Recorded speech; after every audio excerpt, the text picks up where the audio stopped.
Hello student, last लेक्चरमध्ये आपण पाठीमागच्या 2 लेक्चरमध्ये आपण जे कोलाइडचं क्लासिफिकेशन आहे ते क्लासिफिकेशन पाहत होतो. फर्स्ट आपण बघितलं होतं त्याच्या फिजिकल स्टेटनुसार त्याचं क्लासिफिकेशन आणि सेकंडला आपण पाहिलं होतं की अट्रॅक्शन जे असतं फेज आणि मीडियममधलं ते अट्रॅक्शन कसं आहे त्याच्यानुसार त्याचे 2 टाईप्स होते किंवा क्लासिफिकेशन केलेलं होतं. फर्स्ट म्हणजे लायोफिलिक, त्याला आपण लव्हिंग असं म्हणतो, अट्रॅक्शन जास्त असतं.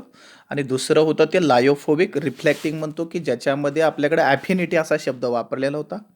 ॲफिनिटी म्हणजे थोडक्यात अट्रॅक्शन त्याच्यामध्ये नव्हतं. त्याच्यानंतर आजच्या लेक्चरमध्ये आपण क्लासिफिकेशनच आणखी पाहणार आहोत कोलाइडचं. हे क्लासिफिकेशन जी मोलिक्युलर जी साईज आहे मोलिक्युलची त्या साईजनुसार केलेलं आहे.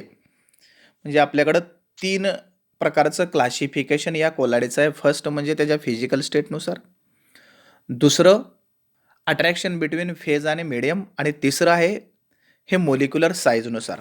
जर मोलिक्युलर साईजनुसार याचं क्लासिफिकेशन केलं तर याचे आपल्याकडे 3 टाईप्स मिळतात. First multi molecular colloids, second macro molecular colloids आणि थर्ड आहे असोसिएटेड कोलाइड और त्याला म्हणायचं मायसेलेज.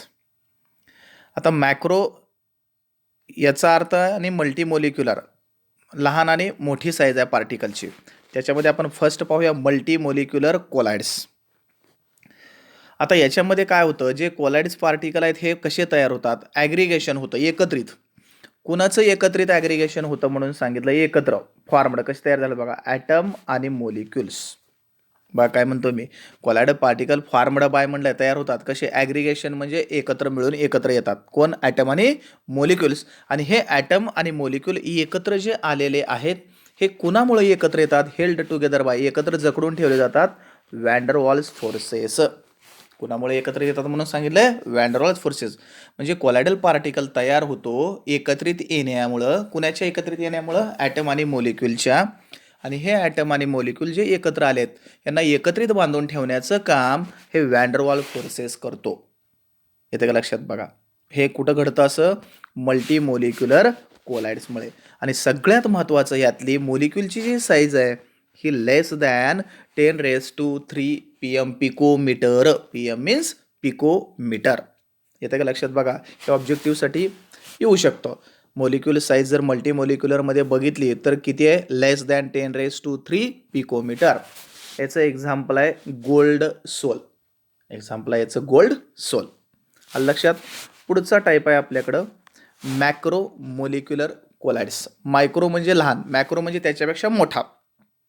म्हणजे याच्यामध्ये कोलायडल पार्टिकल साईज ही लार्ज असणार आहे. मायक्रो म्हणजे लहान म्हणतो आपण, मायक्रो.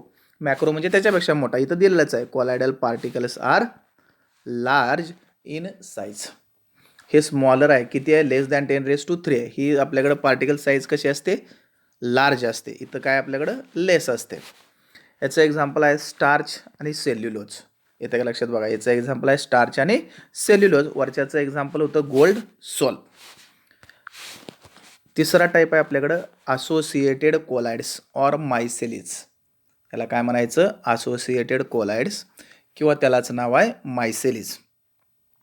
आता बऱ्याच वेळा काय होतं बघा, ॲट लो कॉन्सन्ट्रेशन, जर कॉन्सन्ट्रेशन कमी असेल तर तो सबस्टन्स इलेक्ट्रोलाइट म्हणून काम करतोय. बघा काय म्हणतोय मी, जर त्याचं कॉन्सन्ट्रेशन त्या सबस्टन्सचं कमी ठेवलं सोल्युशनचं तर तो सबस्टन्स इलेक्ट्रोलाइट म्हणून काम करतो.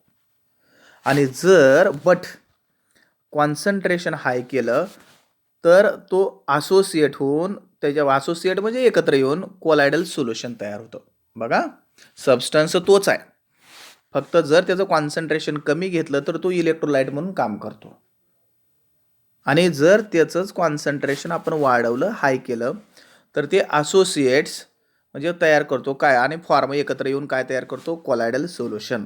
मग हे कोलायडल सोल्युशन कधी तयार करतो, लो कॉन्सन्ट्रेशनला का हाय कॉन्सन्ट्रेशनला, तर हाय कॉन्सन्ट्रेशनला. लो कॉन्सन्ट्रेशनला तो काय म्हणून काम करतोय, ॲज अ इलेक्ट्रोलाइट. इलेक्ट्रोलाइट म्हणजे करंट पास करण्यासाठी असणारा. आणि हाय कॉन्सन्ट्रेशनला तो काय करतोय म्हणून सांगितलंय, तर कोलायडल सोल्युशन तयार करतो. तो substance is called as micelles. मग तुम्हाला क्वेश्चन असा पण येईल, डिफाईन मायसेली किंवा what is a micelle, a substance at low concentration is तो काय आहे आपल्याकडं इलेक्ट्रोलाइट किंवा at low concentration the substance is electrolyte but high concentration it is a form colloidal solution किंवा इट फॉर्म्स कोलायडल सोल्युशन. म्हणजे definition काय आले आपल्याला at low concentration the substance is electrolyte but at high concentration it forms colloidal solutions is called as myceles or associated colloids.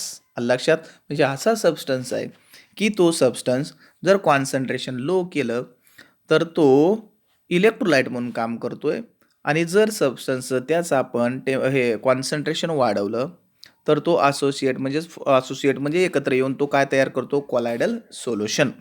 त्याला म्हणायचं associated collides or मायसेलिस. याचं जे example आहे हे एक्झाम्पल आहे आपल्याकडे सोप आणि डिटर्जंट. डिटर्जंट माहिती आहे आपल्याकडे वॉशिंगसाठी वापरतात सोप म्हणजे साबण वगैरे. आता याचं एक्झाम्पलच्या आपल्याकडे इथं डायग्रॅम दिलेली आहे. काय कन्सेप्ट आहे soap micelle in water. Soap micelle in water. आता जर बघितलं तर हे तुम्ही आता इथं मोजून बघा 1 2 3 4 5 6 7 8 आणि 9 काय असेल तर हे असं मोजून काढायची गरज नाही. तुम्ही हे कितीही काढू शकता कमी अधिक प्रमाणात. येते का लक्षात बघा अशा पद्धतीनं डायग्राम तुम्हाला काढायची आहे सोप मायसेलीची. Soap micelle in water. आता इथं बघितलं तर वॉटर आहे, इथं बेसला बघितलं तर सोप असणार आहे त्याच्या. आणि आता इथं आपल्याकडे नावं दिले आहेत बघा. हे जे असं दाखवलंय ते टेल आहे म्हणजे शेपटी आहे आणि हे गोल जे असं दाखवलंय हे त्याचं हेड आहे. नावं दिलेली आहेत बघा व्यवस्थित नावं. हे जे आपल्याकडे टेल आहे त्याला म्हणलंय हायड्रोफोबिक टेल. त्याला काय म्हणलं हायड्रोफोबिक टेल. आणि हे जे आहे ते हायड्रोफिलिक हेड. येते का लक्षात बघा आपण काल कन्सेप्ट बघितलाय फोबिक आणि फिलिकचा. तर अशा पद्धतीनं याला नावं दिलेली आहेत. वरती असणारं तो हायड्रोफिलिक आपल्याकडे हेड आहे H2O म्हटले आपण त्याला. इथं आता बघितलं तर हायड्रोफिलिक फोबिक टेल. अशा पद्धतीनं डायग्राम तुम्हाला काढायची आहे. म्हणजे थोडक्यात आपल्याला मोलिक्युलर साईजनुसार कोलाइडचं क्लासिफिकेशन 3 टाईपनं करता येतं. First multi molecular colloids. याच्यामध्ये पार्टिकलची साईज लहान असते आणि ती किती असते 10⁻³ PM लेस दॅन कमी असते याच्यापेक्षा. मॅक्रो मोलिक्युलर कोलाइड्समध्ये पार्टिकल साईज ही जास्त असते लार्ज असते. एक्झाम्पल आहे स्टार्च आणि सेल्युलोज.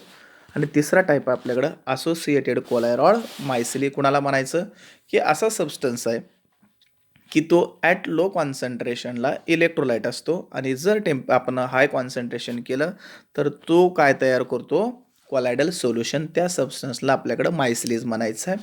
एक्झाम्पल आहे त्याचं सोप आणि डिटर्जंट. लक्षात. आणि अशा पद्धतीनं डायग्राम तुम्हाला काढायची आहे. राहिला बघा आपण नेक्स्ट लेक्चरमध्ये बघू. ओके.